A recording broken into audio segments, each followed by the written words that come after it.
ఓం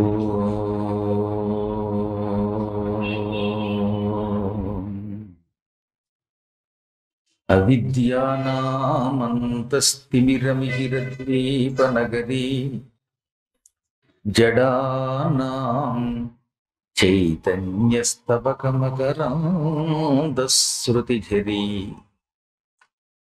దరిద్రాణాం చింతామణిగుణనికా జన్మజలధౌ నిమగ్నానాం దంష్ట్రా మురరిపువరాహస్య భవతి.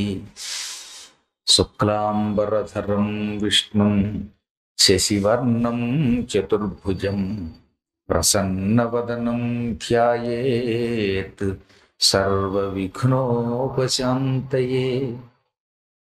వందే గురుపదద్వంద్వమవాంగ్మానసగోచరం రక్తశుక్లప్రభామిశ్రమతర్క్యం త్రైపురం మహః.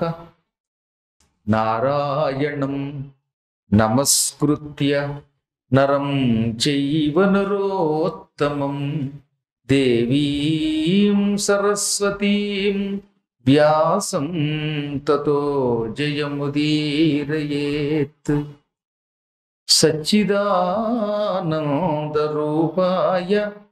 విశ్వోత్పత్యాదిహేతవే తాపత్రయ వినాశాయ శ్రీకృష్ణాయ వయం నుమః.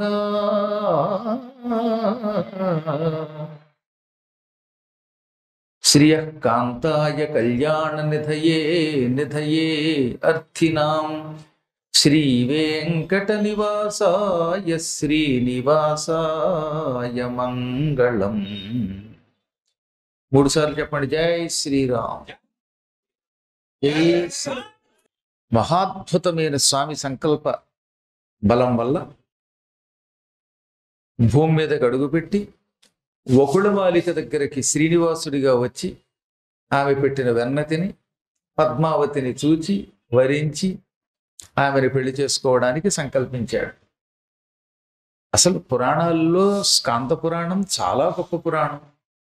స్వయముగా స్కందుడు కుమారస్వామి చెప్పినటువంటి పురాణం. స్కందుడు చెప్పడం వల్ల స్కాందము అన్నాం దీన్ని. స్కందము అంటే స్కందుడికి సంబంధించింది కనుక స్కాందం. దశరథుడికి సంబంధించిన వాడు దాశరథి. ఇంద్రుడికి సంబంధించినది ఐంద్రం.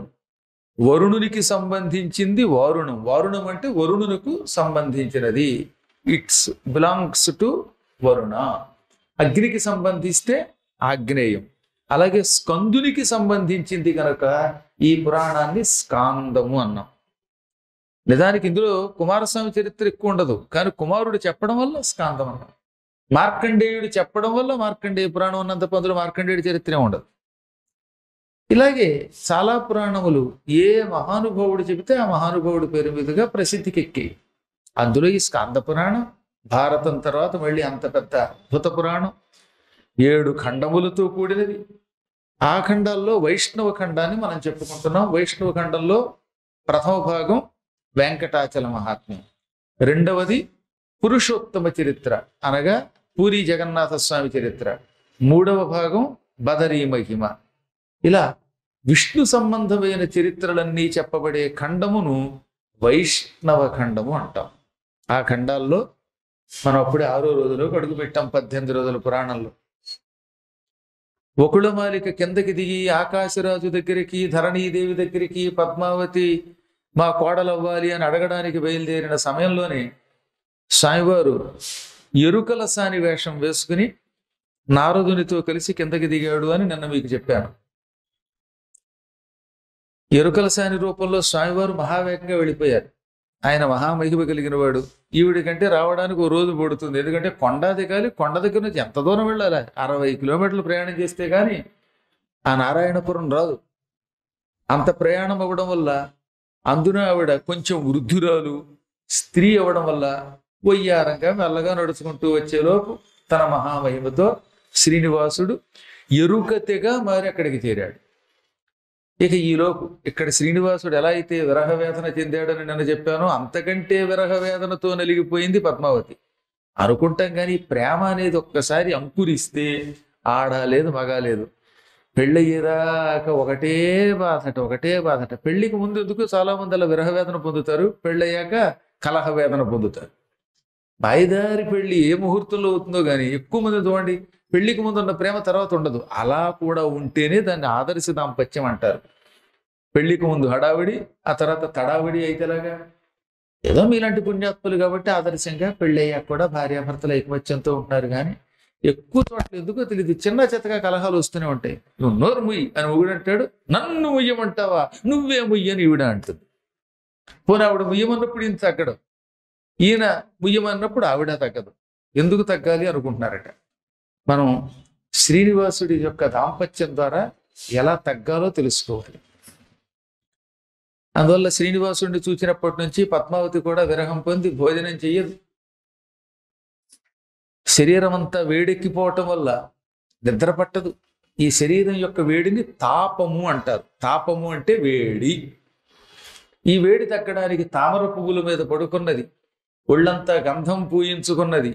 చంద్రుడి వెన్నెల కూడా ఆవిడికి అసహ్యం కలుగుతుందిట. చంద్రుడి వెన్నెల దంపతులిద్దరూ కలిసి ఉన్నప్పుడు ఆనందం కలిగిస్తుంది. భార్యకి దూరంగా భర్త, భర్తకి దూరంగా భార్య ఉన్నప్పుడు చంద్రుడి వెన్నెల ఎంత బాధ కలిగిస్తుందో అది వేదన పెంచుతుందన్నమాట. అందుకే చంద్రుడి వెన్నెల గురించి పోతన గారు భాగవతంలో రాస్తూ అయ్య బాబో ఎంత భయంకరమైంది ఉందా అంటాడు ఆయన. విరక్తుల తలడించు వేళలు చకోరక పంక్తుల దివ్య రాత్రులున్ జలిత నిశల్ శరణ్నిశలు జారక దుర్దశలయ్య అయ్యడిన్ అంటాడు. కల్లువల మేలి కందువలు కాముని కయ్యపు పాళెముల్ విరక్తుల తలడించు వేళలు చకోరక పంక్తుల దివ్యరాత్రులను జ్వలిత దిశల్ శరణ్నిశలు జారక దుర్దశలయ్యనయ్యడన్. కలువలకి బంధువులట శరత్కాలం. ఎప్పుడైనా వెన్నెల బాగా వస్తే కలువ పువ్వులు చక్కగా వికసిస్తాయి. పగటిపూటేమో సూర్యుడి కాంతికి తామర పువ్వులు వికసిస్తాయి, రాత్రిపూట చంద్రుడి వెన్నెలలో కలువలు వికసిస్తాయి. అందువల్ల కలువలకేమో మేలి కందువలు, నిజమైన చుట్టాలు, ఆనందం కలిగించే చుట్టాలు వెన్నెల రాత్రుళ్ళు. కాముని కయ్యపు పాళెములు, మన్మథునికి మాత్రం ఆయన యుద్ధం చేయడానికి పనికొచ్చే యుద్ధరంగమట. అంటే మన్మధుడు తన బాణం వేస్తాడు వీళ్ళ మీద, ఇక అక్కడి నుంచి వీళ్ళు ఒకటే బెంగ పెట్టుకు తిరుగుతూ ఉంటారు. ఒక్కసారి మన్మధుడి బాణం ఎవరికైనా తగిలిందంటే ఇక ఆ వ్యక్తి తనను తాను వరిచిపోతాడు. 90 ఏళ్ళు వచ్చిన జాంబవంతుడైనా మళ్ళీ పెళ్లి చేసుకోవాలనుకుంటాట. ఈశ్వరుడంతటి వాడి హృదయాన్నే గాయపరిచిన వాడు ఆయన. విరక్తుల తలడించు వేళలు, ఎంత వైరాగ్యవంతుడైనా మంచి వెన్నెల రాత్రిలో ఎవరైనా దంపతులు అటు ఇటు తిరుగుతూ ఉంటే లాగిరి లాగిరిలో అని పాడుకుంటూ ఉంటే నేను కూడా అలాగే పెళ్లి చేసుకుని పాడితే ఎంత బాగుండు అనుకుంటాట. విరక్తులను కూడా కదిలించేస్తాయి ఈ రాత్రులు. చకోరక పంక్తులకి ఆనందం కలిగిస్తాయి. పక్షుల్లో చకోర పక్షులు అని ఉన్నాయి, ఇప్పటికి కూడా రాత్రులు ఆకాశంలో తిరుగుతూ ఉంటాయి. ఇవి వెన్నెల వచ్చినప్పుడు నోరు తెరుస్తాయి, ఆ వెన్నెల వాని నోట్లో పడుతుంది. ఈ వెన్నెల కాంతి నోట్లో పడగానే వాటి ఆకలి తీరిపోతుందండి. అవి రెట్ట వేస్తాయి.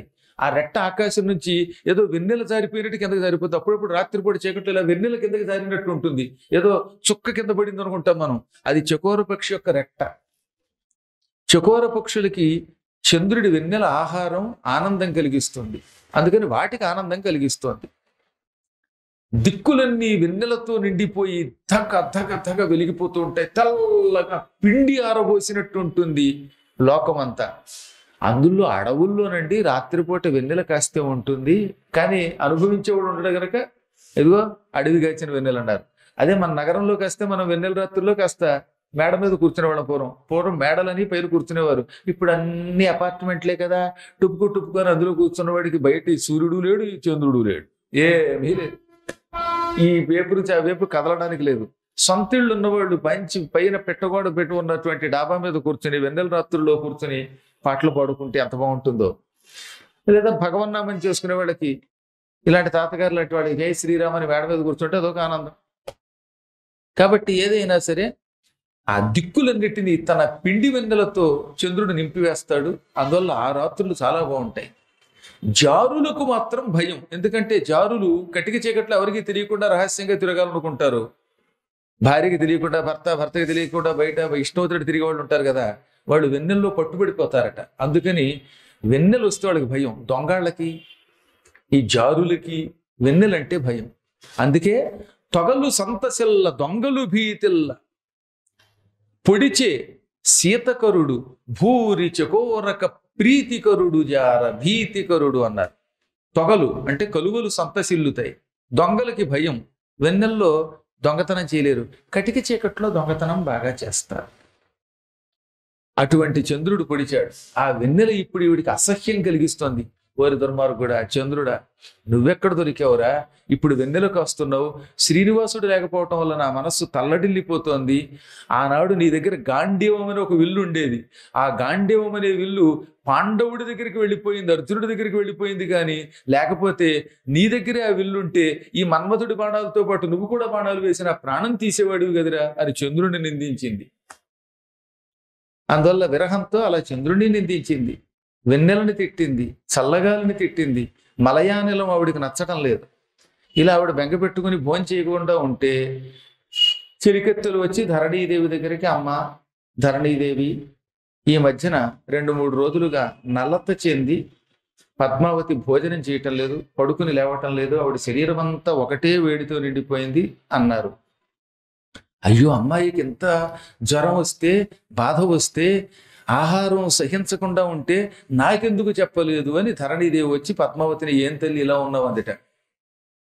ఒంటి మీద దుప్పటి కప్పుకొని, కాశ్మీరపు శాలువా కప్పుకొని కదలకుండా పడుకున్న కూతుర్ని చూస్తే ఆవిడికి భయం కలిగింది, బాధ కలిగింది. అందులో పెంపుడు కూతుర్ల మీద ఇంకా ఎక్కువ ప్రేమ ఉంటుందేమో సొంత పిల్లల మీద కంటే.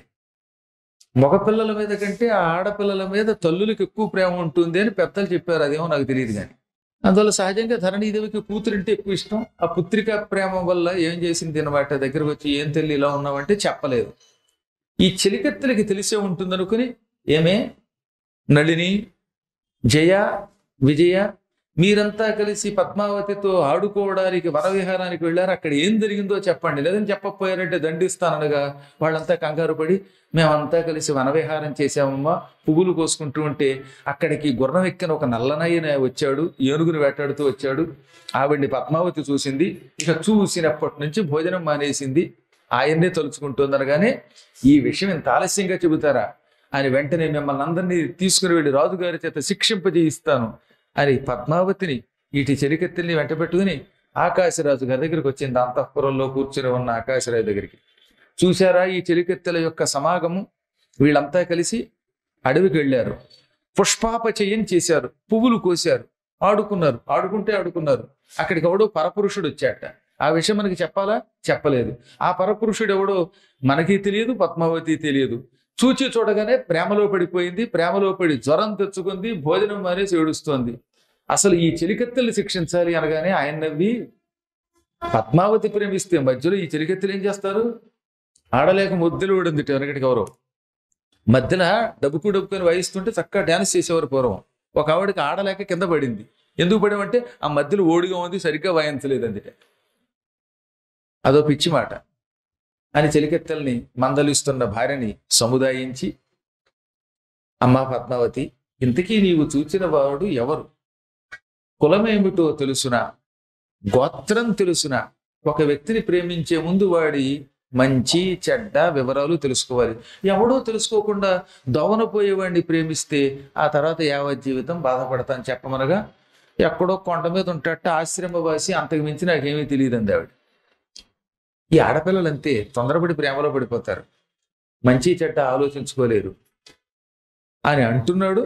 ఇంతలో గుమ్మం దగ్గర అలికిడయింది.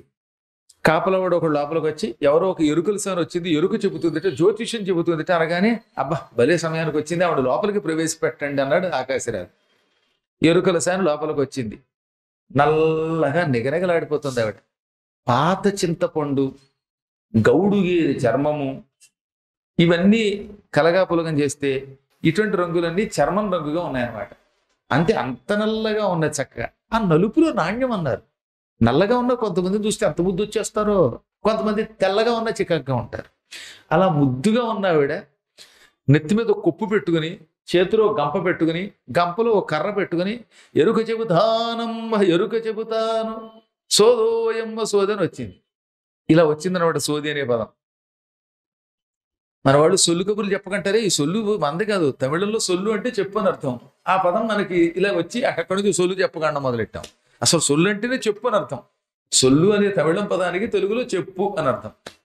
చెప్పు అంటే కాళ్ళకి వేసుకునే చెప్పు కోసమా, చెప్పుము మాట్లాడు అని అర్థం అనమాట. అలా కొన్ని పదాలు మన తెలుగులోకి వచ్చాయి. కానీ ఈ సోది అంటే వివరంగా చెప్పడం, ఒక్క ముక్కని అంతసేపు చెప్పడం అనమాట. సాగదీసి చెప్పడాన్ని సోది అంటారు. అనగానే ఆకాశరాజు భార్య ధరణిదేవి ఆనందపడిపోయి, సమయానికి వచ్చావు సోదమ్మ, జాతకం చెప్పే మంచి బంగారు తల్లి వచ్చావు, ఇదిగో మా అమ్మాయి ఎవరినో చూసి ప్రేమించాను అంటుంది. అసలు దీని జాతకం ఏమిటి, దీని బతుకు ఎలా ఉంటుంది, మా బతుకులు ఎలా ఉంటాయో చెప్పనగానే మంచి ముత్యాలు కాస్త బియ్యం తెప్పించు అందుట. ముత్యాలు తెప్పించారు. రాజుగారి దగ్గర ముత్యాలు కొదవేముంది, బోలెడని ముత్యాలు ఉన్నాయి. ముత్యాలు బియ్యం తెప్పించాక అందులో చెయ్యి పెట్టించి బుట్టలో ఉన్న కర్ర తీసి దాన్ని పద్మావతి చేతిలో పెట్టి, పుచ్చుకో తల్లి పుచ్చుకో అనగానే నేను పుచ్చుకోనంది ఆవిడ. పుచ్చుకుంటే నీకు ఎన్నో లాభాలు ఉన్నాయి, మనసు ఇచ్చుకున్నవాడు నీ దగ్గరికి రావాలంటే పుచ్చుకో అందుట. ఈ కర్ర చేతిలో పెట్టి ఆ ఎరుకల సాని పద్మావతి చేయి పుచ్చుకోగానే ఆవిడ శరీరం అంతా ఒకసారి జలధరించింది, ఏదో తెలియని ఆనందం కలిగింది. ఎదురుగుండా ఎరుకల సాని రూపంలో ఎవరో తనను ప్రేమించిన శ్రీనివాసుడే కనబడినట్టు అయిపోయిందిట. యగాదిగా చూస్తే మళ్ళీ ఎరుకల సాని మంకు పట్టుమని ఈ స్పర్శ వల్ల ఆవిడ కర్ర పట్టుకుంది. పట్టుకున్నాక ఆ కర్ర తన నుదుటి చేర్చి మళ్ళీ ఆవిడ నుదుటి పెట్టి 3 సార్లు ఇలా టిక్కు టిక్కు టిక్కు టిక్కు అని 3 సార్లు నుదుటికి చేర్చిందిట. ఈ ఎరుకలు చెప్పేవాళ్ళు ఏం చేస్తారంటే ఈ కర్ర అవతల వాళ్ళ చేతిలో పెట్టి ముందు ఇలా తగిలించుకుంటారు, ఆ తర్వాత అలా తగిలిస్తారు. తగిలించేటప్పుడు వాళ్ళ నుదుటికి మెల్లిగా తగిలించుకుంటారు, అవతల వాడికి టిక్కును కొడతారంట. ఆ మధ్యన ఒక ఆయన డబ్బులు పళ్ళెంలో వేలేదని శటకోపం పట్టమని ఎత్తి మీద పెట్టాడు. అలాగే 2-3 సార్లు కొట్టి ఇక ఇప్పుడు చెప్పడం మొదలెట్టింది. విఘ్నేశుడా, వీరభద్రుడా, కొల్లాపుర మహాలక్ష్మి, మధుర మీనాక్షి, కంచి కామాక్షి, ఇక్కడి నుంచి మొదలెడతారనమాట లిస్ట్ అనమాట. అందుకని సోదన్నారు. అలా అన్ని రకాల దేవతలు మంచి అద్భుతమైనటువంటి మాటలు చెబుతారు. జాతకం చివరికి ఎంతే ఉంటుంది, అందులో మొత్తం కబుర్లు ఎక్కువ ఉంటాయి అనమాట. కానీ మొదట్లో మాత్రం చక్క వీరభద్రుడ, కొల్లాపుర మహాలక్ష్మి, మధుర మీనాక్షి, కంచి కామాక్షి, కాశీ విశాలాక్షి, బదరీలో ఉన్న నారాయణ, కాశీలో ఉన్న విశ్వనాథ, ఉప్పల్లో ఉన్న శ్రీదేవి భూదేవి సమేత వెంకటేశ్వర, నాగోల్లో ఉన్న కృష్ణ అని ఎక్కడెక్కడ లిస్టు, భగవంతుడి యొక్క లిస్టులన్నీ చెప్పి మీరందరూ కూడా నాకు వాకీయరే, మంచి వాకీయరే, మంచి వాక్కునివ్వండి అన్నది.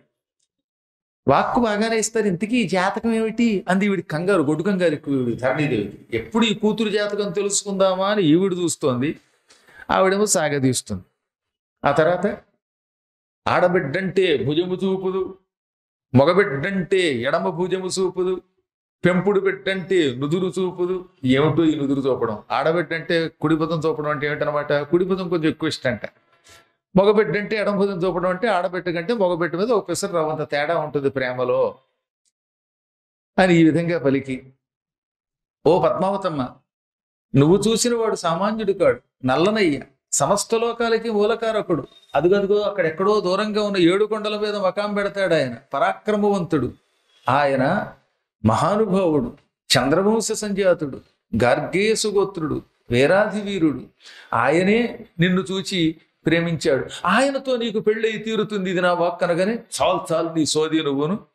ఎక్కడో కొండ మీద అడవిలో ఉండేటటువంటి వాడు, ఆశ్రమవాసి, నిరుపేద అయినటువంటి వాడు, పరమ సౌకుమార్యం కలిగినటువంటి సుందరీమణి అయినటువంటి సంపదలకి నిలయమైన రాజుగారి బిడ్డకి భర్త అవుతాడా? చిచ్చి, ఈ పెళ్లి నాకొద్దు, నా కూతుర్ని ఏ రాజాధిరాజుకో ఇస్తాను, అంతేగాని దౌర్భాగ్యుడికి ఉన్న రూపాయి నెత్తి మీద పెడితే ₹1 కూడా అమ్ముడు పోని వాడికి ఇస్తానా అంది ఆవిడ. చాలు చాలు, ఏం పలుకుతున్నావు తల్లి, ఆయనే పేదవాడా? ఆయనే పేదవాడైతే ఈ ప్రపంచంలో అందరూ పేదవాళ్ళే. ఆయన రాజులకి రాజు, రాజాధిరాజు, మహైశ్వర్య సంపన్నుడు. అటువంటి వాడిని పేదవాడు అంటావా అంటే, పేదవాడు కాకేమిటి, ఎవరితో ఆశ్రమంలో ఉన్నటువంటి ఆవిడ దగ్గర పెరుగుతున్నట్ట, ధనం లేదట, గుడిసెలో ఉంటాడట. భవనాల్లో ఉండే పిల్లని గుడిసెలో ఉండేవాడికి ఇస్తే ఎలా కాపురం చేస్తుంది? నా కూతురి సౌకర్యం నాకు తెలియదా? నా కూతురి సుఖం నాకు తెలియదా? నా కూతురు సుఖపడాలంటే డబ్బును వాడిని చేసుకోవాలని 10 సార్లు అందేవాడు. ఇప్పుడు ఎరుకలసానేమంది, ఏమమ్మో ఇందాక నుంచి చూస్తున్నాను, నీ కూతురు అంటున్నావు, నీ కూతురా, ఎప్పుడు కన్నావు తల్లి నువ్వు అంది. ఒక్కసారి ఇటు తెల్లబోయిందండో, బుర్రెలా గోక్కుని, అయితే పద్మావతి నా కూతురు అనగా కూతురు కాదా అంది. ఎలా అయింది నీ కూతురు? యజ్ఞం చేస్తూ ఉంటే నాగలి యొక్క అంచుకి ఓ పెట్టి తగిలింది, ఆ పెట్టిలో తామర పువ్వులు ఉన్నాయి, ఆ తామర పువ్వులోంచి పుట్టింది ఈ పద్మావతి. ఆవిడని తీసుకొచ్చి పద్మావతి అనే పేరు పెట్టి పెంచుకుంటూ పెంపుడు కూతుర్ని, సొంత కూతురు అంటారా? ఎవరనుకుంటున్నారు ఈవిడ? వేదవతి అని పేరు కలిగిన మహాలక్ష్మి స్వరూపిణి. ఆ తల్లిని మీ అదృష్టవశాత్తు పెంచుతున్నారు. ఆవిడ లక్ష్మి, ఆయన నారాయణుడు. నారాయణుడు ఈవిడి కోసం భూమికి దిగొచ్చాడు, ఈవిడ ఆయన కోసమే భూగర్భం నుంచి అయోనిజయ్య జన్మించింది. వీళ్ళ దాంపత్యాన్ని ఎవరు అడ్డుకోలేరు. బుద్ధి కలిగి ఈ పద్మావతిని ఆయనకి ఇచ్చి పెళ్లి చేసావా, సుఖంగా ఉంటావు, లేకపోయినా పెళ్లి ఆగదు, నువ్వే మధ్యలో భ్రష్టురాలు అవుతావు అనగానే ఒక్క క్షణం తిక్కును మనకుండా ఊరుకుందిట ఆవిడ. అప్పుడు ఆకాశరాజు చిరునవ్వు నవ్వి, లోకం కళ్ళు కప్పవచ్చు, మన మనస్సులను కూడా కప్పుకోవచ్చు, కానీ సత్యాన్ని ఎవడైనా కప్పగలడా? సత్యం నిప్పు లాంటిది. సత్యం మీద ఎవడైనా కనపడకుండా ఉండడానికి గుడ్డ కప్పితే గుడ్డ కాలిపోతుంది. అలాగే పద్మావతి మన కూతురు కాదన్న రహస్యం మనం ఎంత దాచినా దాగదు. ఇదిగో ఎరుకల సారి చెప్పిన మాట విందాం, బుద్ధి కలిగి ఉందాం అన్నాడు ఆయన. మగవాళ్ళు కొంచెం ఫ్లెక్సిబుల్గా ఉంటారట ఆడవాళ్ళ కంటే అని నేనల్లా ఇందులో చెప్పారు. మళ్ళీ ఇది వినేసి రేపటి నుంచి నా మీదకి దండయాత్రకు రాకండి. అప్పుడు చిరునవ్వు నవ్వి మళ్ళీ ఎరుకతే, అమ్మా ధరణి, కారణజన్ములైన వీళ్ళ కళ్యాణం దగ్గరుండి జరిపించండి. నేను అలా వెళ్ళగానే కొండ మీద నుంచి ఒక ఆవిడ వస్తుంది, ఒక ఆశ్రమవాసిని, ఒక సన్యాసిని. ఆమె రాగానే ఆమె ఏది అడిగితే అది చెయ్యండి, మీకు శుభం కలుగుతుంది అని. పద్మావతి ఏం బెంగపెట్టుకోకు, మీ అమ్మ ఏమన్నప్పటికీ అది చెల్లదు. ఎలా చెల్లుబాటు కావాలో, ఏది ఎలా జరగాలో అదంతా నిర్ణయించేవాడు నీవు చేసుకోబోయే శ్రీమన్నారాయణుడు. శుభం కలుగుతుంది, వెళ్ళొస్తాను అని బయటికి వెళ్ళిందో లేదో, ఆవిడ వెళ్ళడంతో ఎవరో ఒక ఆశ్రమవాసిని గుమ్మం దగ్గర ఉంది, లోపల ప్రవేశపెట్టమంటారా అంటూ కాపల వాళ్ళు మళ్ళీ లోపలికి వచ్చారు. ఆయన ప్రవేశపెట్టమన్నాడు ఆకాశరాజు.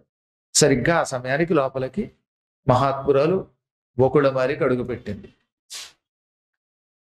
వెంటనే ఆయన రెండు చేతులు జోడించి, రండి మాత రండి అని ఒక ఆసనం ఇచ్చి కూర్చోబెట్టాడు. అసలు ఒకడుమారిన చుక్కలను చూస్తే ఎవరికైనా గౌరవమే కదా. ఆవిడని చూచిన తర్వాత లేచి నిలబడాలి, నమస్కరించాలి, ఆసనం ఇవ్వాలి అని అనుకోకుండానే చేసేసారట వారు.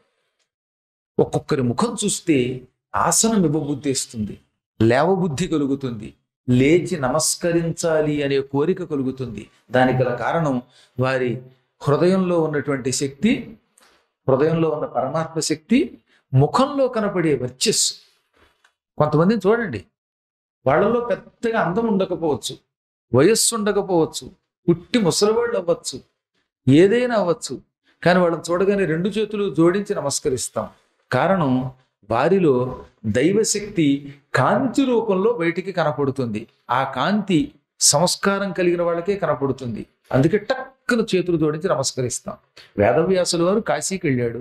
అక్కడ ఒక 50 ఏళ్ల ఆవిడ ఇలా రా అని పిలిచింది. ఆవిడ జుట్టు సగం తెల్లబడింది, సగం నల్లగా, అంటే ఒక వెంట్రుక నలుపు ఒక వెంట్రుక తెలుపు అలా ఉన్నదట. తెలతండుల న్యాయము అన్నారు. నువ్వులు బియ్యము కలిపితే ఎలా ఉంటుంది? నువ్వులు నల్లగా ఉంటే బియ్యం తెల్లగా ఉంటుంది. అలా ఒక వెంట్రుక తెలుపు ఒక వెంట్రుక నలుపుతూ ఉందన్నమాట జుట్టు. కొంతమంది జుట్టు అప్పుడప్పుడే తెల్లబడుతూ ఉంటుందే, అప్పుడు ఒక వెంట్రుక తెలుపు ఒక వెంట్రుక నలుపు ఉంటాయన్నమాట. అలా ఉన్న జుట్టున్న పసుపు పూసుకునే ముఖంతో ఉన్నవిడ పిలవగానే వ్యాసుడు రెండు చేతులు జోడించి నమస్కరించాడు. శ్రీనాథుడు భీమేశ్వర పురాణంలో భీమఖండంలో రాస్తాడు, దాయబోయి అప్పుడాయమ్మ ఎవ్వరో ఏమి కులమునదియో ఎరుగకయును ఏ జొహారు నిడితి హృదయం బనేరుచు ఎదిరి ప్రాభవంబు నేర్పరింప. నేను దగ్గరకి వెళ్ళి ఆ అమ్మ ఎవరు, ఆవిడ కులమేమిటి, ఆవిడ మతమేమిటి, గోత్రమేమిటి, సంస్కారమేమిటి, చదువేమిటి, ఇవేమి అడగకుండా చూసి చూడగానే రెండు చేతులు జోడించి నమస్కరించాను. ఎందుకు నమస్కరించాను? నా హృదయానికి ఆవిడ గొప్ప ఆవిడ అని తెలిసిపోయింది. మన హృదయానికి తెలుస్తుందండి, మన మనస్సు చెబుతుంది ఇతడు మంచివాడు, ఇతడు చెడ్డవాడు, ఇతడు గొప్పవాడు, వీడు కాడు, వీడికి నమస్కరించు, వీడికి నమస్కరించకు అని మన హృదయం ఒక వ్యక్తిని చూడగానే చెబుతుంది. ఒక్కొక్కప్పుడు దాన్ని నొక్కేస్తాం, మన మనస్సును కూడా పక్కకి గెంటుతాం తప్ప మన మనస్సుకి అన్నీ తెలుసు. మనం తప్పుడు పనులు చేస్తున్నప్పుడు మనకు తెలియదా? అసత్యం ఆడుతున్నప్పుడు ఇది అసత్యం ఆడకూడదు అని మన మనస్సు చెప్పదు, చెబుతుంది, వినం. అందువల్ల మనస్సే అన్నిటికీ మూల కారణం. మన ఏవ ప్రధానమిహి కారణం బంధమోక్షయో. అందువల్లే ఆమెను చూడగానే ఆకాశరాజు చెచ్చెర లేచి ఆమెకు ఆసనమిచ్చి పూజించి నమస్కరించి వినయంగా చేతులు జోడించి అప్పుడు ఆవిడ అనుమతి తీసుకుని తాను సింహాసనంపై కూర్చుని తల్లి నీ వచ్చిన పనేమిటి చెప్పన్నాడు.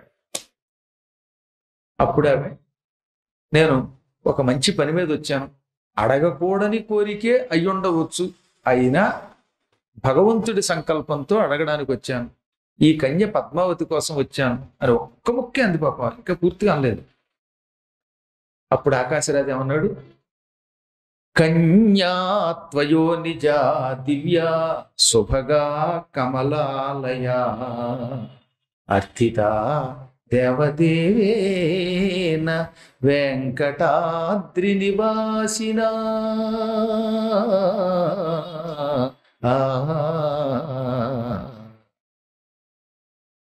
ఈ కన్య నాకు అయోనిజిగా పుట్టింది, యజ్ఞం కోసం భూమిని తవ్వుతూ ఉంటే అందులోంచి బయటకు వచ్చింది. ఆ విధంగా ఈవిడ భూపుత్రిక, పరమసుందరి.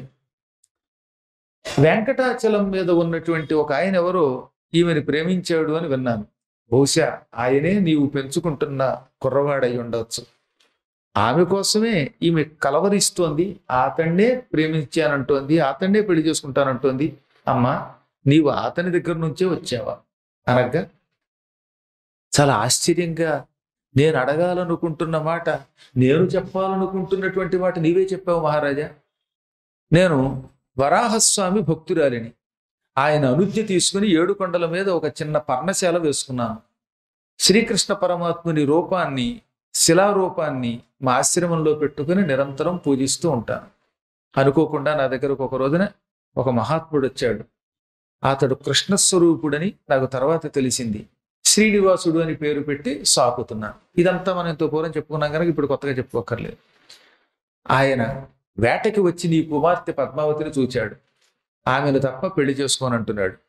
ఆయనే విష్ణు అని, ఈమె లక్ష్మి అని నాకు ఆయన ద్వారా, నారదుని ద్వారా తెలిసింది. ఇంకా తర్వాత నీ నిర్ణయం పరమాత్మ చిత్తం అన్నది. వెంటనే ఆయన మారు మాట్లాడకుండా ఒప్పుకుంటున్నానమ్మా. ఎంతో పూర్వం వచ్చిన ఎరుకతే అదే చెప్పింది. పద్మావతి కోరిక అదే, మా అందరి కోరిక అదే. సాక్షాత్తు వశిష్ఠుడి భార్య అరుంధతిలా కనపడుతున్న నువ్వు వచ్చి కన్యని యాచిస్తే కాదు అనడం ధర్మం కాదు. నా కుమార్తెనివ్వడానికి సందేహం లేకుండా అంగీకరిస్తున్నాను. కాకపోతే లగ్నం మంచి లగ్నం చూసుకోవాలి. వధూవరులు ఎంత గొప్పవాళ్ళైనా పెళ్లి కూడా మంచి లగ్నంలో జరగాలి. జరిగితేనే వాళ్ళు 10 కాలాల పాటు చల్లగా ఉంటారు, ప్రజల మన్ననలు పొందుతారు, సంపదలతో వర్ధిల్లుతారు అని ఆ క్షణమే ఆయన మహాత్మా దేవగురు మాకు దర్శనమియ్యి అన్నాడు. ఆకాశరాజు దేవగురువైన బృహస్పతిని అలా తలుచుకున్నాడో లేదో తక్షణం అక్కడికి దిగిపోయాడు బృహస్పతి. సాధారణంగా దేవతల గురువు అయిన బృహస్పతి రమ్మంటే వస్తాడా? ఆ బోటి గురువులు దొరకాలంటేనే కష్టంగా ఉంటే ఇక బృహస్పతి గారు రెండంటే ఎక్కడి నుంచి వస్తాడైనా? వచ్చాడు. ఎందుకో తెలుసా? తన జీవితం బాగుపడుతుంది కనుక. శ్రీనివాసుడికి పద్మావతికి పెళ్లికి ముహూర్తం పెట్టడం అంటే ఎంత అదృష్టం అండి. అసలు వాళ్ళందరూ కాసు కూర్చున్నారు. ఎప్పుడు ఈ ముహూర్తం పెడదామా, ఎప్పుడు కళ్యాణం చేయిద్దామా, ఎప్పుడు పౌరోహిత్యం వహిద్దామా అని ఎవరికి వాళ్ళు అందరూ ఎదురు చూస్తున్నారట. అందుకనే రాజుగారు తలుచుకోగానే అమ్మయ్య నన్నే తలుచుకున్నాడు, ఈ భాగ్యం నాకే దక్కింది, శ్రీనివాసునికి ముహూర్తం పెట్టే యోగం దక్కింది అనుకుని క్షణంలో వచ్చేసాడు అక్కడికి. వచ్చి మహాత్మా నన్ను ఎందుకు పిలిచావు అన్నట్ట. మా కన్యామణి పద్మావతి గురించి నీకు తెలుసు, శ్రీనివాసుడి గురించి మాకంటే దేవతలైన మీకే తెలుసు. ఈ తల్లి శ్రీనివాసుడిని పెంచుకుంటున్న తల్లి, వారిద్దరికీ కళ్యాణం జరిపించాలనుకుంటున్నది. పద్మావతి శ్రీనివాసుల కళ్యాణం లోక కళ్యాణం కావాలి. దానికి తగిన ముహూర్తం నిర్ణయించు. ఎక్కడ అవలక్షణాలు ఉండకూడదు అందులో అనగానే ఎవరి నక్షత్రాలు ఏమిటో చెప్పండి అన్నాడు బృహస్పతి. ఆయనకి తెలియదా? బృహస్పతికి ఆ కన్యామణి యొక్క నక్షత్రం తెలియదా? శ్రీనివాసుడు ఎలా వచ్చాడో తెలియదా? వాళ్ళకి పుట్టుక లేదు కదా. భూగర్భం నుంచి బయటకు వచ్చింది కన్య. భూగర్భం నుంచి బయటకు వచ్చి తండ్రికి కనబడింది ఆవిడ నక్షత్రం అన్నమాట. భూమి నుంచి బయటకు వచ్చిన ఆవిడ తల్లి గర్భం నుంచి పుట్టలేదు కదా, మరి ఆవిడకి నక్షత్రం ఎలా నిర్ణయిస్తారు? పొలం దున్నారు వాళ్ళు, దున్నినప్పుడు ఆ నాగలికి ఓ పెట్టి తగిలింది, ఆ పెట్టిలోంచి ఈ పిల్ల బయటకు వచ్చింది. ఈ పిల్ల తల్లికి తండ్రికి కనబడినప్పుడు ఏ నక్షత్రం ఉందో ఆ నక్షత్రం కన్య యొక్క నక్షత్రం. మరి స్వామిదో వైకుంఠం విడిచి భూలోకానికి వచ్చాడు, పుట్టలో చేరాడు. ఆయన పుట్టలో కాలు పెట్టిన క్షణం ఆయన నక్షత్రం, అంతే తప్ప ఆయన మళ్ళా పుట్టలేదు. అందువల్ల ఈ నక్షత్రాలు చెబుతున్నాను విను. కన్యయా జన్మ నక్షత్రం మృగశీర్షమితి స్మృతం దేవస్య శ్రవణ రుక్షంతు తయోర్యోగో విచార్యతాం. ఈ కన్యామణి మృగశీర్ష నక్షత్రంలో మాకు కనపడింది, మృగశిర నక్షత్రంలో కనపడింది. ఎంత చిత్రమో చూడండి ఒకసారి. ఇక్కడ పార్వతీదేవి ఎందులో పుట్టిందని చెప్పాను? మృగశీర్ష నక్షత్రం. ఇదివరలో మీరు పార్వతీ కళ్యాణంలో విన్నారు. ఆవిడ హిమవంతునికి మేనకకి చైత్రమాసంలో సరిగ్గా శ్రీరామనవమి నాడే, అప్పటికింకా రాముడు పుట్టలేదుగా, నవమి నాడు ఆ తల్లి పుట్టింది. నవమి అటు శ్రీరామనవమి, పార్వతీ నవమి. కాకపోతే రాముడు పునర్వసులో పుట్టాడు, ఈవిడ మృగశీర్షలో పుట్టింది. అలాగే పద్మావతి కూడా మళ్ళీ మృగశీర్షలోనే ఆవిర్భవించింది భూగర్భం నుంచి. ఇంకా స్వామివారు పుట్టలో ప్రవేశించాడు వైకుంఠం విడిచి భూమికి రాగానే. ఆ వైకుంఠం నుంచి భూమికి వచ్చి పుట్టలో ప్రవేశించిన నక్షత్రం శ్రవణం. అందుకే ఎప్పటికి కూడా శ్రవణంలోనే ఆయనకి పైన ఉత్సవాలు జరుగుతూ ఉంటాయి, శ్రవణ నక్షత్రంలో. ఈ విధంగా కన్యా నక్షత్రం మృగశీర్షం, స్వామి నక్షత్రం శ్రవణ నక్షత్రం. ఈ ఇద్దరికీ తగిన ముహూర్తం నిర్ణయించండి అన్నాడు ఆకాశరాజు.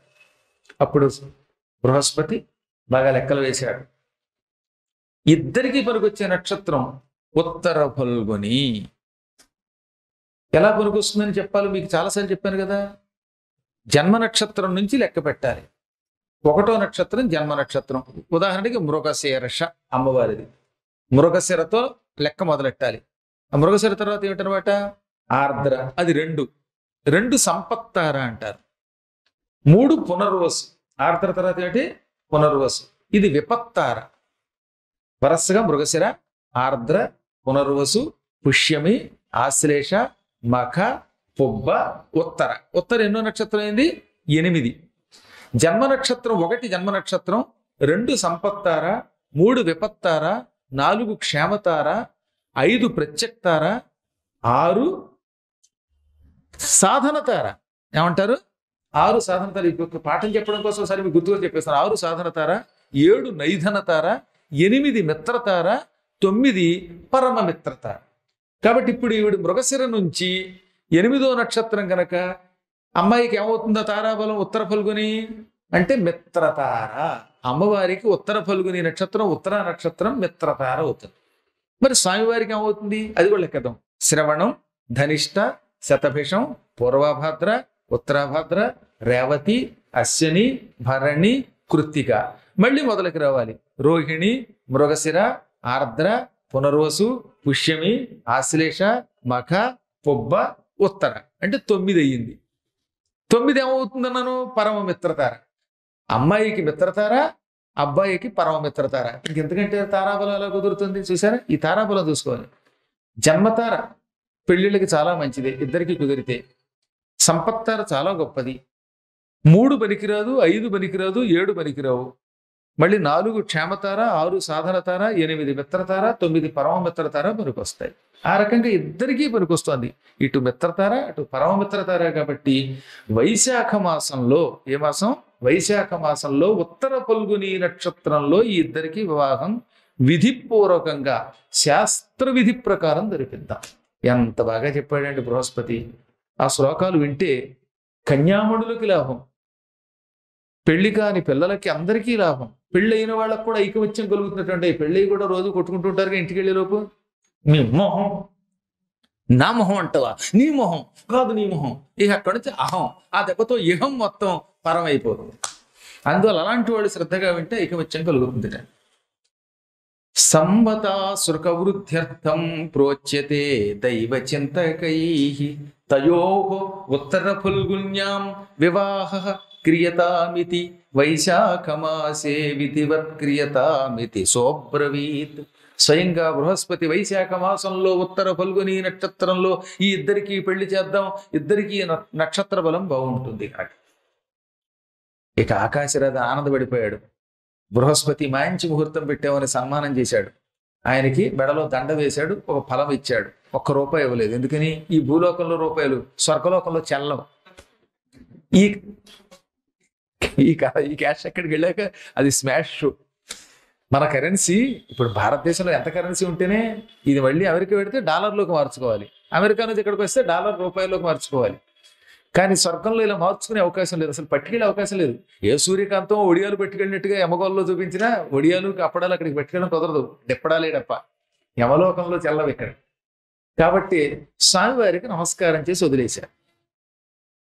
భూలోకంలో అయితే ముహూర్తం పెడితే ఏదో తాంబూలలో 100, 150, 500 పూర్వం అలా ఇచ్చేవారు. ఇప్పుడు డిమాండ్ కదా, ముహూర్తం పెట్టాం 10,000. అసలు ముహూర్తానికి 10,000 ఏంటంటే నాకు మతిపోతుంది. రామరామ కొంతమంది జ్యోతిష్కులు అపాయింట్మెంట్ అంటే అపాయింట్మెంట్కి వెళ్ళామంటే నీ జీవితం అంతా డిపాయింట్మెంటే, మొత్తం క్షవరమే. అది మహాపాపం. జాతకం చెప్పేటప్పుడు, ముహూర్తం చెప్పేటప్పుడు వాళ్ళు ఏది ఇస్తే అది పుచ్చుకోవాలి తప్ప దేనికి డిమాండ్ చేయకూడదు. ఒకవేళ అలా డిమాండ్ చేస్తే నరకానికి పోతారని ఉంది. నేను చెప్పాల, విష్ణు పురాణంలో ఉంది. అందువల్ల ఏది ఇస్తే అది పుచ్చుకోవాలి. పండు ఇచ్చినా పుచ్చుకోండి, ఏమో కొంప మొలగదు. దానివల్ల లాభం ఏమిటో తెలుసా? మనం శాస్త్ర ప్రకారం నడుచుకోవడం వల్ల పరమాత్ముడు సంతోషించి వద్దన్నా సంపదిస్తాడండి. నువ్వు అడిగావంటే మాత్రం అది పాపమే. కొన్ని విషయాలు అడగకూడదు. వాడు చెప్పాడు, జాతకం చెప్పడానికి, ముహూర్తం పెట్టడానికి, ఇటువంటి వాటికి డబ్బులు పొరపాటు కూడా అడగకూడదు. కలి ప్రభావం అనుకోండి, అది పక్కన పెట్టేయండి. ఈ విధంగా బృహస్పతి లేఖ ఇచ్చి అందమైన లగ్న పత్రిక రాసి వెళ్ళిపోయాడు. అప్పుడు స్వామి ఆకాశరాజు, అమ్మా బహుళమాలిక, వేళా విశేషం మంచిది. ఏ వేళ? నీవు వచ్చిన వేళ. వైశాఖ మాసంలో స్వామిని కళ్యాణానికి తరలించి తీసుకురమ్మని నేను నీతో పాటు ఒక దూతని పంపుతున్నాను. మామూలు దూతని పంపడం న్యాయం కాదు. ఈ కళ్యాణ పత్రిక స్వామికి స్వయంగా అందజేయాలంటే ఒక్క మహానుభావుడు ఉన్నారు. అయితే ఈయన వెళ్ళాలి. రాజుగారు ఇప్పుడు వెళ్ళడం కుదరదు, ఎందుకంటే ఇక్కడ లగ్న పత్రిక ఆయన కూడా అమ్మవారి దగ్గర పెట్టాలి కనుక, దేవుడి దగ్గర లగ్న పత్రిక పెట్టాలి కనుక, దీని పోస్ట్లో పంపడం అంటే ఏ పోస్ట్ పంపాలి? సుఖయోగీంద్రుడు, వేదవ్యాసుని కుమారుడు సుకుడు అక్కడే పరమ పూజ్యుడైన శ్రీనివాసునికి కళ్యాణ లగ్న పత్రిక అందించడానికి అర్హుడు. ఇంకెవరు అర్హులు కారు, ఎందుకంటే అవధూత అంటే ఆయన. ఆ మహానుభావుడికి సాటి ఎవరొస్తారండి? యం ప్రవ్రజంతమనుపేతమపేత కృత్యం ద్వైపాయనో విరహకాతర ఆజుహావా పుత్రేతి తన్మయతయా తరవోభినేదు తం సర్వభూత హృదయం మునిం ఆనతోస్మి. ఆయన పుట్టగానే పరమ వైరాగ్య సంపన్నుడై అన్నీ విడిచిపెట్టి హిమాలయాల్లో తపస్సుకు వెళ్ళిపోయాట. ఆయన తపస్సుకు వెళ్ళిపోతూ ఉంటే కొడుకు మీద ప్రేమతో కొడుకును చూడకుండా ఒక్క క్షణం కూడా ఉండలేని బలహీనుడైన వ్యాసుడు, కుమారా కుమారా, పుత్ర పుత్ర, వెళ్ళిపోకంటూ వెంటపడ్డాడు. ముందు కొడుకు వెళ్ళిపోతున్నాడు, వెనకాతల వ్యాసుడు వచ్చాడు. కుమారా అని అరిచాడు.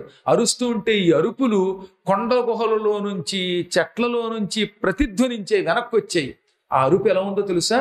మొత్తం చరాచర జగత్తంతా సుకుడు వ్యాపించాడేమో, నిండిపోయాడేమో. ఈ చెట్లలో నుంచి, పుట్లలో నుంచి మళ్ళీ వాళ్ళ నాన్నగారికి ఓహో అని సమాధానం ఇస్తున్నాడేమో అన్నట్టుగా ఉందిట. ఈయన ఓహో అంటే మళ్ళీ మారుమోగుతోందిగా కొండల్లో ఓహో అనే శబ్దం. ఆ ఓహో శబ్దం అంతటా నిండి కొడుకే సమాధానం ఇస్తున్నట్టుగా ఉందన్నారు. దాన్నే పోతన గారు అనువాదం చేస్తూ, వృక్షములు తన్మయత ప్రతిధ్వనులు చక్కం చేసెమున్ను అట్టి భూతమయున్ మృక్కెద బాదరాయణి తపో ధన్యాగ్రణిన్ ధీమణిన్. వృక్షములు తన్మయత్వంతో, అంటే అందులో సుకుడు కలిసిపోయి శబ్దం చేస్తున్నట్టుగా అనిపిస్తూ ఓహో అని శబ్దం చేసేయట, ప్రతిధ్వని చేసేయట. అంతటి గొప్పవాడు ఆయన శుకుడంటే. బాదరాయణుని కుమారుడు, అందువల్ల బాదరాయణి అన్నారు. ఆ శుకుడికి భక్తితో మనం నిత్యం నమస్కారం చేసుకోవాలి. నాకు వ్యాసుడంటే ఎందుకు ఇష్టం అనుకుంటున్నారు? విష్ణువు, పోనీ కేవలం విష్ణువేనా? వశిష్ఠునికి మునిమనుమడు, శక్తికి మనుమడు, పరాశరుడి కొడుకు, ఇవన్నీ ఒక ఎత్తు. శుకుడికి తండ్రి. ఒక గొప్ప వ్యక్తికి తండ్రి అవడం వల్ల కూడా మహానుభావుడని ఖ్యాతి వస్తుందట. వ్యాసుడి కంటే శుకుడికి ఎక్కువ పేరండి. వ్యాసుడిని చూచి కూడా సిగ్గుపడని అప్సరసలు శుకుడిని చూస్తే సిగ్గుపడ్డారు. శుకుడి వంటి అవధూతలు ఈ ప్రపంచంలో ఉంటారా? ఉండరు. అసలు వ్యాసుడు కూడా నేను పరాశరుడు కొడుకు అని చెప్పుకోవడం కంటే శుకుడికి తండ్రి నేను చెప్పుకోవడానికి ఆనందపడేవాట. వ్యాసం వశిష్ఠనప్తారం శక్తే పౌత్రం అకల్మషం పరాశరాత్మజం వందే సుఖతాతం తపోనిధిం. శుకుడికి తండ్రి, సంస్కృతంలో తాత అంటే తెలుగులో తండ్రి అని అర్థం. సుఖతాత అంటే శుకుడికి తండ్రి. అటువంటి తపోనిధి గురించి నమస్కరిస్తున్నాను అనే ఈ శ్లోకం నాకు చాలా ఇష్టం. శుకుడు కారణజన్ముడు, ఏ కోరిక లేనివాడు, స్త్రీ పురుష భేదమెరగనివాడు, ప్రపంచంలోని అణువణువులో పరమాత్మ అయిన నారాయణుడిని చూస్తాడు. కృష్ణుడంటే ఆయనకి పరమప్రాణం. అందుకే భాగవతాన్ని ఆయన కంఠస్థం చేసి పరీక్షిత్తుకు చెప్పాడు. అటువంటి శుకుణ్ణి భక్తితో తలుచుకోగానే తక్షణం ప్రత్యక్షమయ్యాడు ఆయన. శ్యామల వర్ణంలో ఉంటాడు ఆయన. పచ్చని ఆకారానికి తోడు ముక్కు కూడా చిలుక ముక్కు రూపంలో ఉంటుంది. పరమసుందరాకారుడు. ఆయన సౌందర్యానికి ముక్తికాంత వరించిందిట. అంటే అర్థమైందా? మోక్షం ఆయన్ని పట్టుకుంది. మోక్షమును స్త్రీతో పోలుస్తారు. ముక్తికాంత వరిస్తే ఈ లోకంలో ఉన్న కాంతలు వరించడంలో ఆశ్చర్యమేముంది అన్నారు. అటువంటి మహానుభావుడు రాగానే రెండు చేతులు జోడించి పాద నమస్కారం చేసి ఈ లగ్న పత్రిక ఆయన చేతిలో పెట్టి, మహాత్మా బకుళమాలికతో పాటు నీవు వెళ్ళి ఈ లగ్న పత్రికని శ్రీనివాసుడికి ఇచ్చి వైశాఖ మాసంలో ఇక్కడికి తీసుకొచ్చి పెళ్లి జరిపించు అన్నాడు ఆయన. ఇప్పుడా మేము మగపెళ్లి వారం, మీరు డైరెక్ట్గా వచ్చి మా దగ్గరకు వచ్చి చెబితే కానీ మేము ఒప్పుకోమంటున్నారు. కానీ ఆ రోజుల్లో కన్యనెమ్మని మగవాళ్ళు అడగాలి, కన్యని వరించాలి, ఉరుణీమహే అనాలి. అందుకే కదా కాశీయాత్రకి బయలుదేరి దారిలో ఎక్కడైనా మంచి అందగత్తె దొరికితే పెళ్లి చేసుకొచ్చేవాడేంటి. అమ్మాయిని ఇమ్మని అడగాలట, కన్యని యాచించాలి. ఇప్పుడు యాచించట్లేదు, ప్రాణం తీసేస్తున్నారు. అందువల్లే దేశం పాడైపోయింది. ఇక్కడ శుకుడు వకుళమాలిక ఇద్దరు మంచి గుర్రాలు ఎక్కి బయలుదేరారు. నేను చెప్పింది మామూలు మాట కాదు, సాధారణంగా రథంలో వెళ్ళాలి కదా, అలా కాదట. తతస్సా హయం ఆరుహ్య అంటే గుర్రం ఎక్కింది అన్నారు. వకుళమాలిక సామాన్యురాలు కాదండోయ్. ఆడవాళ్ళు రథంలో కూర్చున్నట్టుగా గుర్రం ఎక్కగలరా? ఆ రోజుల్లోనే బైక్ నేర్చుకున్నావిడ. మరి అప్పుడు బైక్ ఏంటి, గుర్రమే కదా, చక్కగా గుర్రం ఆవిడే ఎక్కిందిట. పోనీ ఏదో మగవాడు ఎక్కాడేమో అనడానికి లేకుండా సా ఆమె హయం ఆరుహ్య గుర్రం ఎక్కి సుఖేన సహిత యయౌ సుకునితో కలిసి కొండెక్కింది అన్నారు. కొండ మీద గుర్రం మీద వెళ్ళడం అంటే మాటలు కాదు, అలా ఉండాలి ఆడవాళ్ళు అంటే. లేడీస్ అంటే చక్కగా బైకులు నడపాలి, మోపెట్లు నడపాలి, సైకిల్ నడపాలి, ఏదన్నా నడపాలి. అసలు సంసారమే నడుపుతున్నది వాళ్ళు. సంసారం నడిపేవాడికి బండి నడపడం లెక్క. కాబట్టి అన్నీ నేర్చుకోవాలి. నేను చాలాసార్లు చెప్పాను నా శిష్యులకి, కారు నడపండి, లారీ నడపండి, సైకిల్ నడపండి, ఈత కొట్టడం నేర్చుకోండి. అవన్నీ నేర్చుకుంటేనే పెర్ఫెక్ట్ మ్యాన్ అవుతాడు. నాకు కారు నడపడం రాదండి, బైక్ నడపడం రాదండి, మరి ఏం తెలుసు, భోజనం చేయడం ఒకటి వచ్చా, అప్పుడు నువ్వు మగాడు వెలవుతావు, నువ్వు స్త్రీ వెలవుతావు. అన్నీ నేర్చుకోవాలి. రామకృష్ణ మిషన్లో అన్నీ నేర్పుతారు. వంట చేయటం నేర్పుతారు, పెంట తొడవడం నేర్పుతారు, లెట్టిని కడగడం నేర్పుతారు, అన్నీ నేర్పుతారు. పూర్వం ఆశ్రమాల్లో అన్ని పనులు చేసేవారండి. అవన్నీ నేర్చుకుని పిల్లలు పరిపూర్ణ మానవులు అయ్యేవారు. ఇప్పుడు ఆశ్రమాలు లేవు, దిక్కుమాలిన స్కూళ్ళలో చేరుస్తాం. అవి కూడా ఏమిటనమాట, కార్పొరేట్ కాలేజీ. ఏదో పిచ్చి భోజనం పెడతారు, కోడిగుడ్లను చికెన్ను, ఆ చెత్త ఈ చెత్త తిని ఆ క్లాస్ రూమ్లో కూర్చొని బట్టి బుర్ర పాడయి, జీవితం అంటే ఏమిటో తెలియక, రూపాయి ఇస్తే దాన్ని ఎలా ఖర్చు పెట్టాలో తెలియక, ఇంట్లో ఫ్యాన్లు కట్టక, ఇంట్లో చాలా మందికి నాకు ఒళ్ళు మండిపోతున్నమాట, లైట్లు కట్టరు, ఫ్యాన్లు కట్టరు. దేశానికి ఎంత నష్టం కలిగిస్తున్నారో తెలుసా? కారణం ఏంటంటే వీళ్ళు కార్పొరేట్ కాలేజీలో చదువుకున్నారు, ఆశ్రమాల్లో చదువుకోలేదు. నువ్వు దానమునకు ఎంతైనా ఖర్చు పెట్టు, ఇంట్లో చాలా జాగ్రత్తగా ఉండాలి. ఉన్నప్పుడు ఫ్యాన్ వేసుకో, లేనప్పుడు ఫ్యాన్ ఎందుకు తిరగాలి? నీ ఉన్నప్పుడు లైట్ వేయి, లేనప్పుడు లైట్ ఎందుకు వెలుగుతుంది అంటే నీకు దేశం మీద ఏమాత్రం ప్రేమ లేదు. ఎంత కరెంటు వేస్ట్ చేస్తున్నావు, నా డబ్బులే కదా అంటావు. బోర్డు నీ డబ్బులే పెట్టి దేశానికి నష్టం అది. నువ్వు ట్యాప్ వదిలేసి నీళ్లు పోగొట్టేస్తున్నావు అంటే మన భారతదేశంలో ఎంత నీరు వ్యర్థం చేస్తున్నావు. హైదరాబాద్లో నువ్వు వదిలేసిన నీటితో 10 మంది స్నానం చేస్తారే పాపం. అన్నం, కూరలు, నీరు, విద్యుత్తు, ధనం ఇవి ఏవి వ్యర్థం చేయకూడదు. వ్యర్థం చేస్తున్నామంటే మనం దేశ ద్రోహులను గుర్తుపెట్టుకోండి. దేశాన్ని నిలబెట్టేవాడు అన్ని విషయాల్లో జాగ్రత్తగా ఉండవలసిందే. ఓ రైలుకి టికెట్ చేయించుకుని రైలు మన కళ్ళ ముందు పోతుంటే ఎక్కలేదంటే డబ్బులు పోవడం కాదు, మనం దేశద్రోహం చేస్తున్నాం. మనకి దేని మీద ఒక నిబద్ధత లేదన్నమాట. ఏ పని ఎలా చేయాలో అలా చేయవలసిందే. ఇవన్నీ ఆశ్రమంలో పూర్వం నేర్పేవారు. అందువల్ల ఆశ్రమాల్లో చదువుకునే రోజుల్లో కత్తి యుద్ధం, కర్రసాము, మల్ల యుద్ధం, చెట్లెక్కడం, దొంగతనం, పాలు తీయడం, పిడకలు చేయడం, వంట చేయడం, పెంట చేయటం అన్నీ నేర్పేవారండి. చతుషష్టి కళల్లో ఆరితేరేవారు. ఈవిడ ఆశ్రమవాసిని, అందువల్ల ఈవిడ గుర్రం ఎక్కడం కూడా వచ్చు. కాబట్టి పురాణాలు వినడమే కాదు, పురాణములలో చెప్పినట్టుగా స్త్రీ పురుషులు అన్నీ నేర్చుకోండి. అన్ని పనులు నేర్చుకోండి. నాకేది చేత కాదు అనద్దు. ప్రయత్నిస్తే మనం ఏదైనా చేయగలుగుతాం. అందువల్ల ఈవిడ గుర్రం ఎక్కి బయలుదేరింది. శ్రీనివాసుడి దగ్గరికి శుకుడితో వెళ్ళింది. వెంటనే ఆకాశరాజు గారు విశ్వకర్మని పిలిచాడు. మహాత్మా విశ్వకర్మ, దేవతలు మీరు కలిసి మా ఆకాశ నగరాన్ని అలంకరించండి. పెళ్లికి చాలా ముందు నుంచి అలంకారం చెయ్యాలి కాబట్టి నగరం అంతా అలంకరించండి అనగానే స్వామివారి కళ్యాణం, అమ్మవారి కళ్యాణం గనక విశ్వకర్మ నగరాన్ని అద్భుతంగా అలంకరించాట. డెకరేట్ ఎలా చేయాలో అలా చేశాడు. ఈ డెకరేట్ చేసేవాళ్ళు పనులు చేస్తామని వస్తారో వాళ్ళు, గురువుగారు మీరు ఎప్పుడు చెప్తే ఎప్పుడు వెళ్తా ఉంటారు, ఒట్టి మాట. వాడికి ఇష్టమైనప్పుడు వెళ్ళిపోతాడు. వాడు రిజర్వేషన్ ముందే చేయించుకుని పుట్టిన గురువుగారు మీరు చెప్తే అలా చేస్తాం. పోనీ గురువుగారు ఉండమంటే ఉండడు. లేదండి రాత్రికి రిజర్వేషన్ అయిపోయిందండి. వీడా శిష్యుడంటే నిజంగా గురువుగారితో ఆ మాట అన్నావు కనుక గురువుగారు ఉండంటే ఉండు, అలా ఉండగలిగితే ఉండాలి. ఇంకేమంది గురువుగారండి, రేపు నాకు ఏ పని లేదండి, సాయంత్రం దాకా మీకు సేవ చేసి పెడతానండి అంటారు. పొద్దున్నే చెప్పా పెట్టకుండా గురువుగారు అలా అడగగానే వీడు పారిపోతాడు. Is he really A disciple? కాదు, డిసీవర్. వాడు డిసైపుల్ ఎలా అవుతాడు? డిసైపుల్ అంటే గురువుగారి మాట మీద నిజంగా మాట నిలబెట్టుకోవాలి. అలా నిలబెట్టాడు కంటే సుధాకర్ రెడ్డి నేను అలా భక్తితో పిలుస్తా, ప్రేమతో పిలుస్తా. నేను ఇవాళ ఒక పెద్ద పరీక్ష చేశాను మా సుధాకర్ రెడ్డిని. 11ంటికి 11:30కు మా వాళ్ళు వెళ్ళాలి. వెంటనే బయలుదేరండి. పాపం నిజంగా ఆన్ ది స్పాట్ అన్నం కూడా తినకుండా బయలుదేరి వస్తాడండి. బట్టలు కూడా కట్టుకోకుండా వచ్చేద్దాం అనుకున్నాడు, కానీ బట్టలు కట్టుకోకుండా వస్తే బాగుండదు, పోలీసులు పట్టుకుంటారని. కానీ ప్యాంట్ షర్ట్ వేసుకుని వస్తాడు. నేను వేళాపళంగా చెప్పట్లా, నేను చాలాసార్లు పరీక్షించాను. అర్ధరాత్రి అపరాత్రి అని లేదు, పిలిస్తూ వచ్చేస్తాడు. దానికి ఆయన వల్ల వేళ పని ఏం జరగలేదు, అది వేరే విషయం. కానీ గురుభక్తి. 10:15కి ఫోన్ చేశానండి. ఎక్కడో ఏది అని అన్నది జీడి మెట్ల నుంచి మరి ఎలా వచ్చాడు. 10:15కి ఫోన్ చేస్తే 11:30కి వచ్చాడు పాపం. ఆ తర్వాత అమ్మగారు ఇంత అన్నం పెడతారు, అది వేరే విషయం. ఆ ప్రసాదం అది నిబద్ధత. ఈ నిబద్ధత కలిగిన వాడికి ఈ జన్మలో సుఖమే కాదు, ముక్తి ఇచ్చే బాధ్యత గురువు గారి. గురువు మనస్సులో ఒక్కసారి ప్రేమ వచ్చిందంటే, గురువు గారు చెప్పినట్టు చేశారంటే ఇంకా అక్కడ వేరే ఇంకే బాధ్యత అంతా గురువు గారిది. మనకి మన మనస్సే చెప్తోంది కదా మనం నిజంగా నిబద్ధతతో ఉన్నామో లేదో. అందుకని నేను ఒక్కొక్కప్పుడు ఈ పని చేయండి అంటాను. నాకేం పక్షపాతం ఉండదు, గురువు గారికి పక్షపాతం ఉండదు.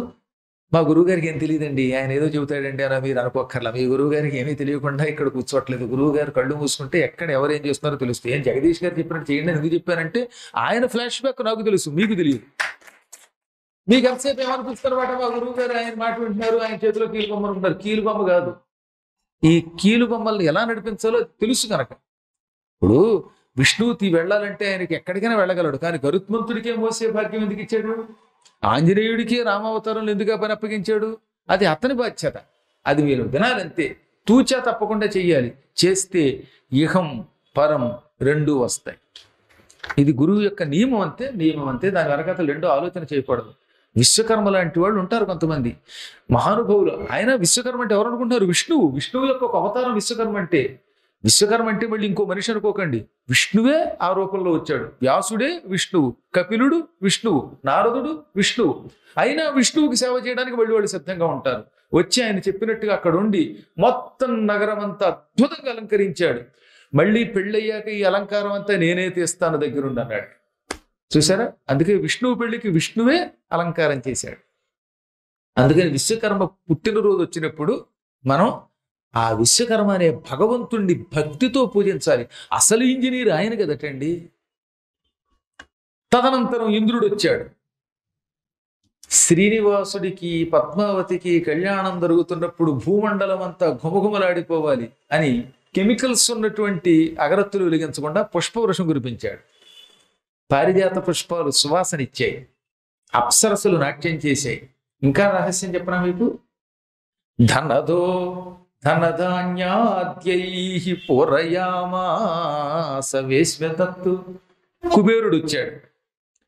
ఈ పెళ్లి పూర్తయ్యేదాకా మీ నగరంలో నిరంతరం డబ్బు వర్షం కింద కురుస్తుంది, ఎవరికి కావలసిన బంగారం వాళ్ళు ఏరుకోవచ్చు అన్నాడు. వర్షం బంగారపు వర్షం కురిపించాట. మొత్తం ఆకాశరాజు గారి నగరంలో రోజు పొద్దున్న సాయంకాలం ఒక్కొక్కడికి 100 బంగారపు కాసులు దక్కేవిట. అంత బంగారం వర్షం కురిపించాడు. మన ఇంట్లో కురిపిస్తే బాగుండనిపిస్తుంది మనకి, కానీ అక్కడ అమ్మవారి కళ్యాణం కాబట్టి కురిపించాడు. ధనంతో పాటు ధాన్యం కురిపించాట. ఏ ఇంట్లో చూసినా ప్రతిరోజు పొద్దున్న 10 బస్తాలు, సాయంత్రం 10 బస్తాలు అన్ని రకాల ధాన్యాలు కురిపించేసేవాడు. బియ్యం, కందిపప్పు, పెసరపప్పు, శనగపప్పు, మినప్పప్పు, ఆ పప్పు, ఈ పప్పు, ఇన్ని పప్పులన్నీ కురిపించేవాడు. కొంతమందికి జీడిపప్పు ఇష్టం, అది కూడా ఒక గన్నేరు పప్పు తప్ప అన్నీ కురిపించాడు ఆయన. ఈ విధంగా పప్పులు, ఉప్పులు, ధాన్యాలు అన్నీ నింపేశాడు. ఇలాంటి పప్పులు వర్షం ఎప్పుడు కురుస్తుందో చూడాలండి ఒకసారి. అప్పుడు కనుక మనం పెద్ద బస్తాలు తెచ్చుకుంటే భలే లాభం. అందులో జీడిపప్పు వర్షంగా కురిస్తే నన్ను పిలవండి కొంచెం, జీడి మెట్ల దగ్గర ఉన్నవాళ్ళు. సరే, ఈ విధంగా కురిపించే అన్ని ఇళ్లలో, ప్రతి వేశ్మములో, వేశ్మము అంటే ఇల్లు, ప్రతి గృహమునందు కురిపించాట. ఇంక యముడు వచ్చాడు. యమస్తు రోగరహితాన్ చకారమనుజాన్ భువి వరుణో రత్నజాలాని మౌక్తికాదేన్యపోరయత్. యముడు శ్రీనివాసుడి కళ్యాణానికి ముందు వెనక పూర్తిగా ఇక్కడున్న మానవులందరూ రోగము లేకుండా ఆరోగ్యంగా ఉంటారు. అది ముఖ్యం కదా.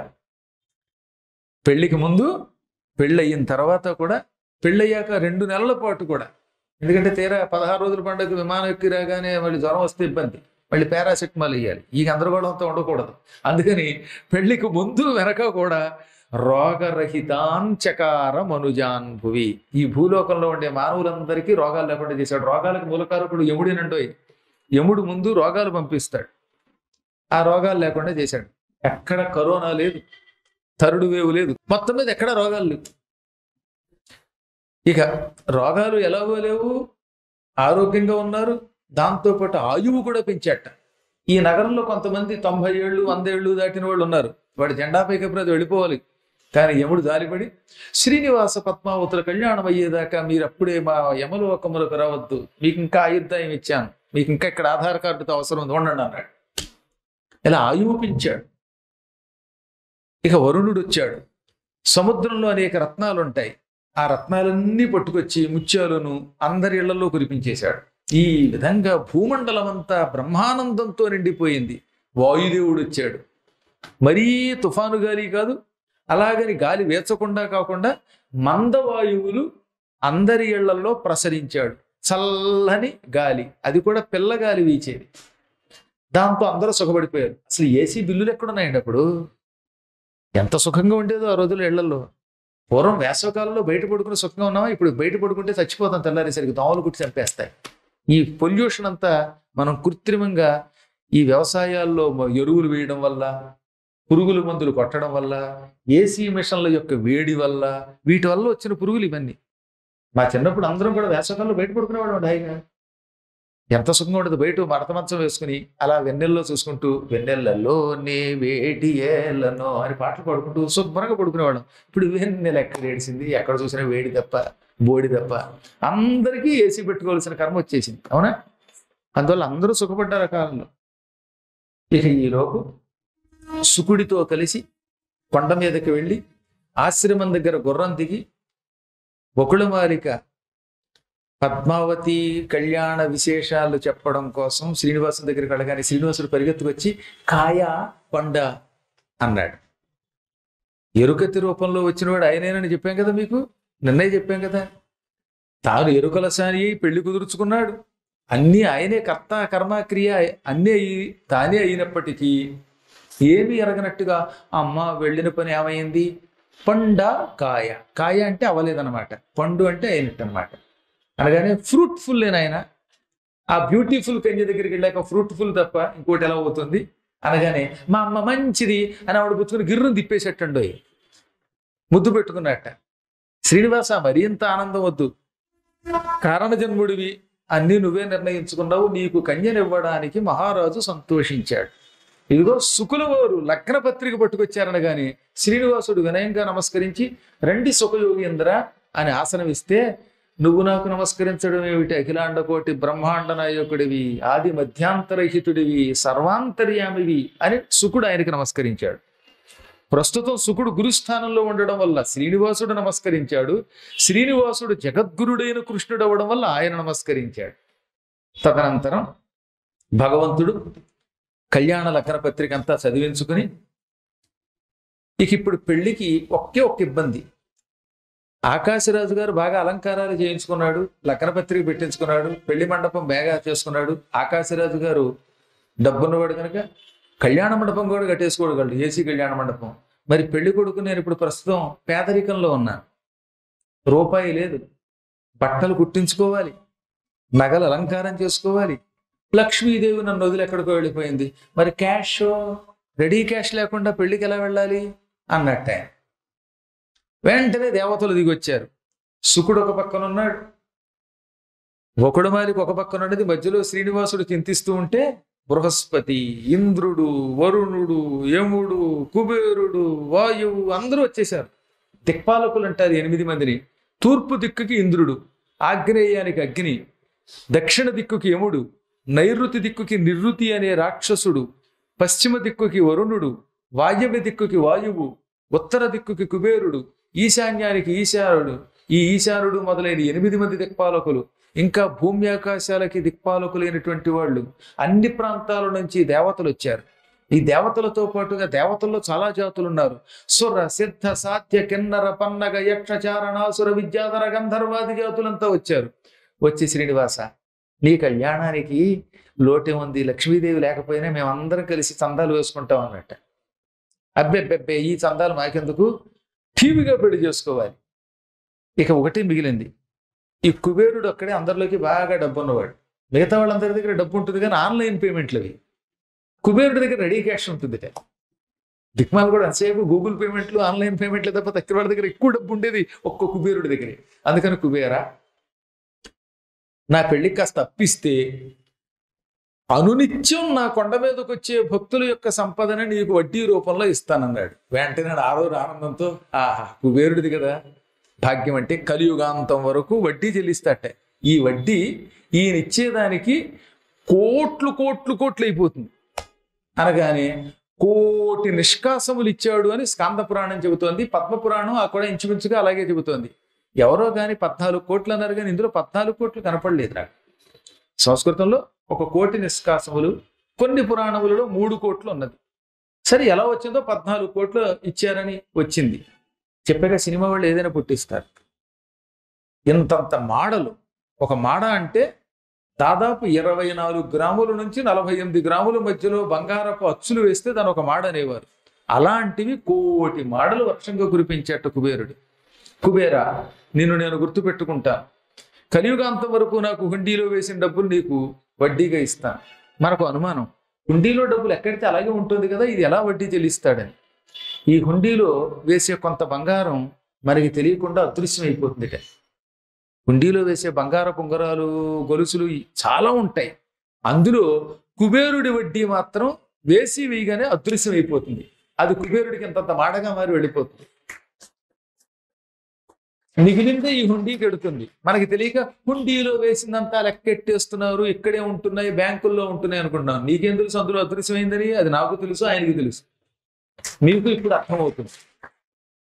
భగవంతుడు ఆ అదృశ్య రూపంలో పట్టుకెళ్ళే దృశ్యం ఒక్క పరమ భక్తులకే తెలుస్తుంది. నేను కళ్ళారా చూశాను. అలా హుండీ దగ్గర ఒక 5 నిమిషాలు కూర్చుని ఉన్నాను నేను. పెద్ద పెద్ద హుండీలు ఉంటాయి కదా, ఆ హుండీలో శ్రీనివాసుడి దగ్గర హుండీకి ఎదురుగుండా యోగ నరసింహస్వామి ఉంటాడు. ఇలా యోగ పట్టా వేసుకున్న నరసింహస్వామి. ఆ నరసింహస్వామికి పక్కనే ఆంజనేయ స్వామి స్తంభంలో ఉంటాడు. ఆ ఆంజనేయ స్వామిని కౌగిలించుకుని చుట్టూ ప్రదక్షిణ చేస్తే నువ్వు ఏమనుకుంటే అది అయిపోతుంది. సత్సంతానం, పురుష సంతానం కావాలంటే ఆ స్తంభాన్ని పట్టుకోవాలి. అక్కడే ఆ దిమ్మ మీద కూర్చున్నా నేను ఒక 5 నిమిషాలు. ఎదురుగుండా హుండీ కనపడుతుంది. ఆ హుండీలోంచి ఇంతంత బంగారం అచ్చుల కింద మారి పైకి ఎగురుతూ ఉంటే నేను కళ్ళారా చూశాను. ఇందులో రవ్వంత అతిశయోక్తి లేదు. గ్యారంటీగా మనం వేసే బంగారంలో కొంత భాగం కుబేరుడి యొక్క వడ్డీ వెళ్ళిపోతూనే ఉంటుంది. రోజు కొంత వెళ్ళిపోతూ ఉంటుంది. నెలసరిగా కొన్నిసార్లు, రోజువారీగా కొంత, సంవత్సరాంతంలో కొంత ఇలా పంపిస్తూనే ఉంటాడు ఆయన. ఆ పంపగా మిగిలిందే ఇలా ఉందంటే, దీనిలో కొంతమంది దిక్కుమాలిన వాళ్ళు దొంగతనం చేయగా ఇంకా ఎంత ఆస్తుందంటే, అసలు ఒరిజినల్ ఆస్తి ఎంతో ఆలోచించండి. ఆయనకి అన్నీ తెలుసు. కాబట్టి సమయం వచ్చేదాకా ఆయన ఆలోచిస్తాట. ప్రేమ ఎక్కువ కదా ఆయనకి, మనందరం ఆయన బిడ్డలం కదండి. మరీ పాపం పెచ్చు వీరేదాకా సహిస్తాడు. పాపం పరాకాష్ఠకి వెళ్ళాలి, ఎక్కువ అయిపోవాలి, అప్పుడు శిక్ష వస్తుంది. చిన్న చిత్తగా వాటికి ఆయన కోపగించడు. ఆ పాపం పండినప్పుడు ఎండిపోయి కుళ్ళి కృంగి కృషించి నశించిపోతాడు ఎవడైనా సరే. నా రాముడు గొప్పతనం నాకు తెలుసు, నీకు తెలియకపోవచ్చు కాక. భగవంతుడు శిక్షించట్లే అక్కడ, భగవంతుడిని అన్న పాపం శిక్షిస్తుంది. భగవంతుడు మనలాగా ఎవరిని శిక్షించడండోయ్, కొట్టడు తిట్టడు ఆయన. కానీ చేసిన పాపమే నీకు శాపం అవుతుంది. మనం పుణ్యం అనే ఒక కర్మ చేస్తే, ఒక మంచి పని చేస్తే సుఖ రూపంలో అనుభవిస్తాం. నీ కర్మయే నీకు రక్ష, నీ కర్మయే నీకు శిక్ష. పాపకర్మలు చేస్తే నీవు క్రూరమైన నరకాలు అనుభవిస్తావు, భూలోకంలో రోగాలు అనుభవిస్తావు, కుళ్ళి చస్తావు. మంచి పనులు చేసావు, ఆ మంచి పనులు నేను రక్షిస్తాయి. ఎప్పుడు మన ధర్మం మనల్ని రక్షిస్తుంది. అందువల్ల ఎప్పుడు ధర్మాన్ని ఆచరించవలసిందే. ఇవాడు నోరుందని, బలముందని నోటికొచ్చినట్టు వాగితే ఎక్కడికి పోతాయి ఈ కర్మలు? చేసిన పాపాలు అనుభవిస్తుంది. చూశారు మీరు ఎంతమంది చూస్తున్నారండి. ఓ స్థాయి దాటాక ఆ పాపాలు వాడు ఇక్కడే అనుభవిస్తాడు. చచ్చాక నరకం అక్కర్లే, ఇక్కడే నరకం ఉండదు. అందువల్ల కుబేరుడికి ఆయన ఇచ్చే వడ్డీ నిత్యం హుండీలో నుంచి అదృశ్య రూపంలో వెడుతూనే ఉంటుంది. ఈసారి మీరు వెళ్ళినప్పుడు నేను చెప్పినట్టుగా హుండీ దగ్గర ఒక్క క్షణం కళ్ళు మూసుకుని ఎలా వెడుతుందో చూపించమని స్వామిని అడగండి, ఆయన చూపిస్తాడు.